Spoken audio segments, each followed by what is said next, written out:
Welcome back, everyone. Today we're gonna talk about Genesis 3, verse 5. For God knows that in the day you eat of it, your eyes shall be opened, and you shall be as gods, knowing good and evil. This verse represents the serpent's final seductive whisper, a mixture of truth, distortion, and egoic temptation designed to shift the soul orientation away from divine unity into self-deification. The Zohar reads this verse as the first direct assault on the structure of divine order, where the serpent proposes not rebellion through violence, but through spiritual ambition unrooted from the source. The first phrase we have, for God knows, sowing suspicion of divine motive. The serpent's statement implies that God is withholding something. In the Zohar, this is considered the birth of suspicion, a crack in the perfect emunah, which is faith, trust, between the soul and the Creator. The serpent spoke not just a lie, but a suggestion that God's will is not pure. This is the root of all heresy, the belief that God limits us out of control, not out of love or wisdom. By introducing this doubt, the serpent redefines divine boundaries as manipulative rather than protective. Thus, fear of missing out replaces awe of divine harmony.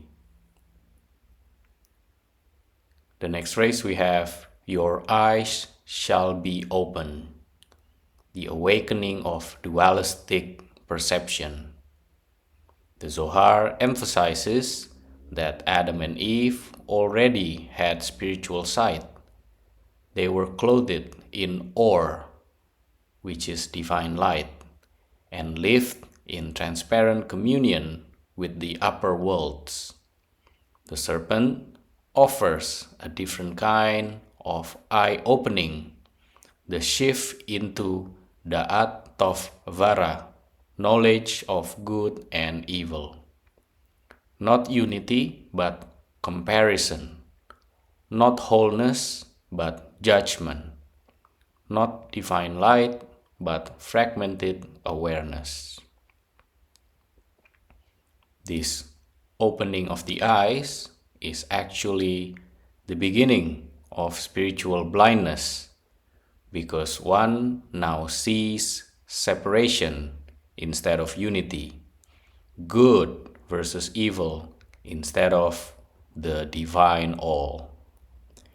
He opened their eyes and closed their soul. The next phrase we have, you shall be as gods, the temptation of independent power. Here, the serpent tempts Eve with the ultimate seduction to become like God, to possess divine knowledge, to operate from autonomous spiritual authority. In Kabbalistic terms, this is the corruption of the Sephirah of Da'at. True Da'at is union with the divine. False Da'at is separate knowledge, where the ego seeks to possess wisdom without surrender. This is the birth of the spiritual ego, the illusion that one can have divine power without divine structure. The Zohar warns that this path leads to the fall of all spiritual systems, including mystical ones, when practitioners seek powers without humility. Then we have the phrase knowing good and evil, mixture as the fall.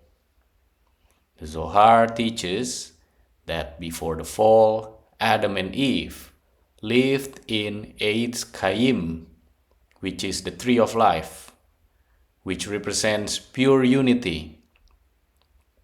The serpent tempts them with the Eitz Da'at Tovara, a tree of mixture, of duality, of opposites. To know good and evil is not just to understand them, but to internalize their mixture.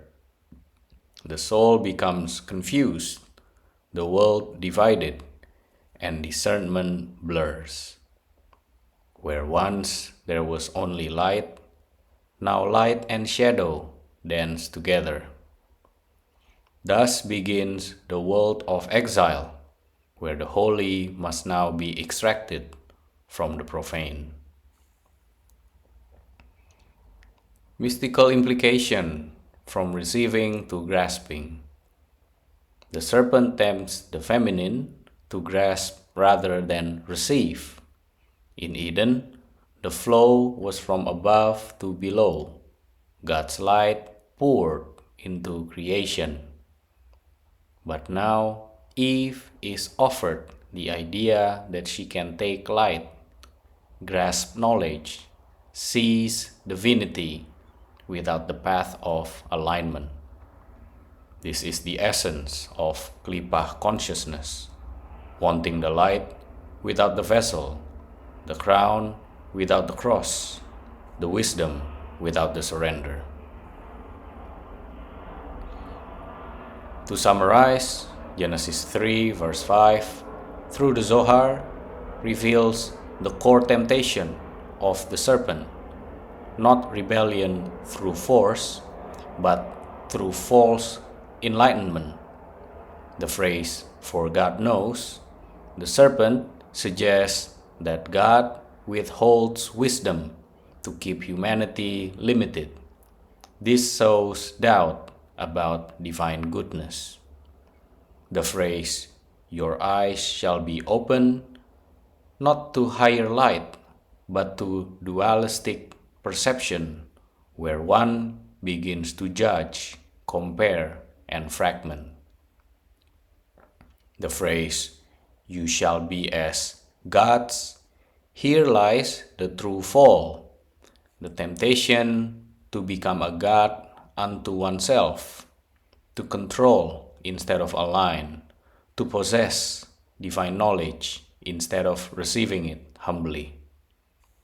The phrase, "knowing good and evil," this is the first mixture.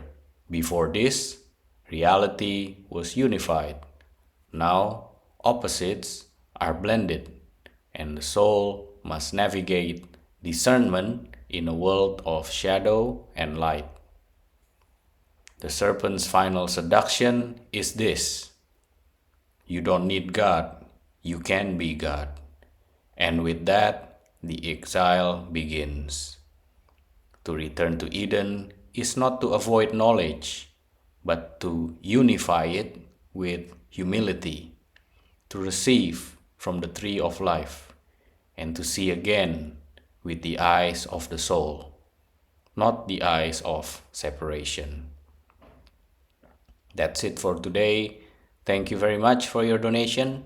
Be blessed, everyone, and I will see you on the next episode.